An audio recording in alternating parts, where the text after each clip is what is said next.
update on the war in Ukraine, and we are crossing now to our colleague Lisette Reymer in Kharkiv in the east of the country. Lisette, we have seen a major escalation this week. Has the aggression continued where you are overnight? It has, Rebecca, which I guess is part of the reason why we're inside at the moment. There are such strict curfews in place all across the country, but particularly here in the east. At this time of night, it is a virtual blackout across the city. Even early this evening when we arrived, I actually thought our hotel wasn't open because it was that dark. They really don't like to draw attention to any of the buildings at this time in the evening when the sirens are just going constantly. And we have already seen some strikes here in Kharkiv, not far from where we are, but this time hitting energy infrastructure, a power station. We're seeing a lot of that at the moment, a change in tactics as we approach winter, because the Russians really want to make those cold months as uncomfortable as possible for the Ukrainians by cutting off the electricity as much as possible. Unfortunately, it hasn't just been the infrastructure that we've seen being targeted this week. The US intelligence, the latest that they have said just today is that there have been hundreds of strikes on this country just this week, and majority of those have been on civilian targets. Russia, Vladimir Putin, the president, has come out today and said he does not regret targeting the civilian residential areas, but he has made the comment that at the moment, for now, he does not see the need for any further massive strikes. Whether or not we can believe him is another matter. The Ukrainians here certainly do not. Well, Lisette, we are hearing also from Moscow this morning that Putin's mobilised 220,000 civilians in his draft, and Belarus is also mobilising its forces along the border with Ukraine.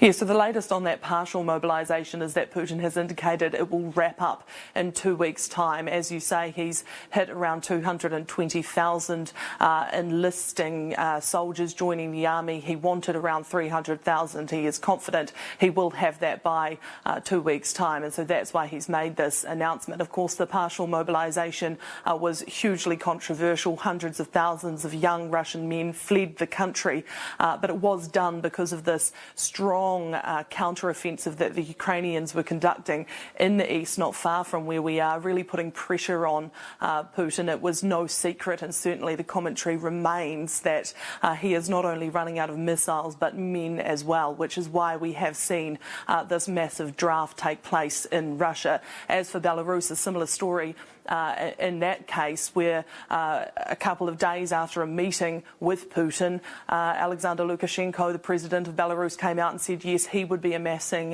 his troops on the border with Ukraine as well. He had details, warnings that the West and that Ukraine were supposedly going to pose a threat to Belarus, and that is why he was getting his troops to the border there. Of course, there are very rare concerns, very real concerns rather, that Belarus could be about to join this war. The West and Ukraine adamant that they have no motivation to head in that direction. It's a worrying development. Lisette, you've been in the country 5 times this year. How are the Ukrainian people coping after 7 months of this war?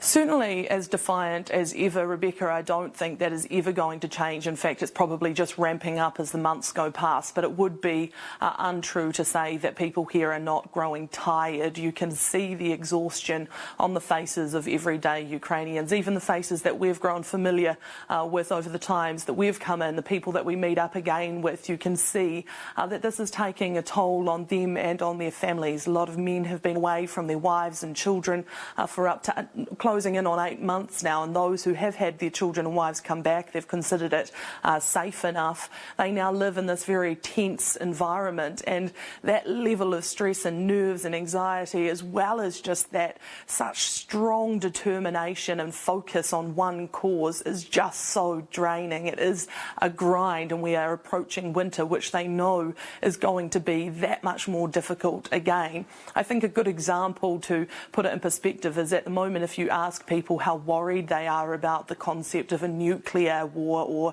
the addition of nuclear weapons into this fight, they kind of shrug at you and look at you like, look around. You know, we've got so much on our plate already. We have so much to worry about that we cannot deal with worrying about the hypotheticals at the moment. We just have to get through the day, but certainly as resilient as ever, as determined as ever.